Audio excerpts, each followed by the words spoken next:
Okay, so in the last session, we have seen that how to create the account for downloading, and we have also seen that it was asking for some your financial dependent like your credit card detail, other thing.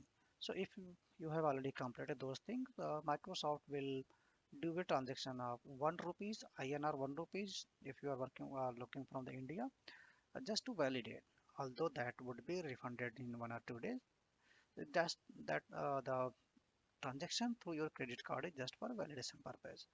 Once you are done and you are able to log in, then you would be able to log into your account. See here, I'm able to log in, and this is the first screen which you will see after logging. So here, if you see that it's giving me the Office web or for the other things. Also, it's giving the subscription plan, other things. It's I have already purchased the license version 3, project plan 3, the trial one, and I have also downloaded that one. But it's expired.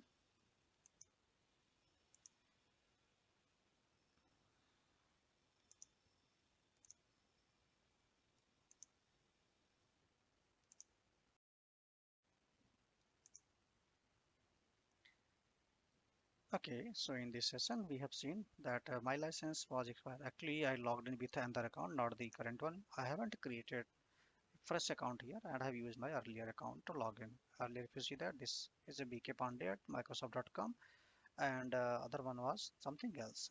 It was something bhargavpandey.com/1709. So I have not used that one. I have used my earlier account, although it is expired, but I have already downloaded the software, and let me go ahead and activate. So I have already downloaded and installed. So let me open this one, the project. So I'm able to open the project. So once you have downloaded for the first time, it will ask for registering this project, or sorry, this product. So you have to log, it will ask for sign in, or if you have the license key, you can activate. I have already downloaded one and I have used my earlier project key. So I have logged in.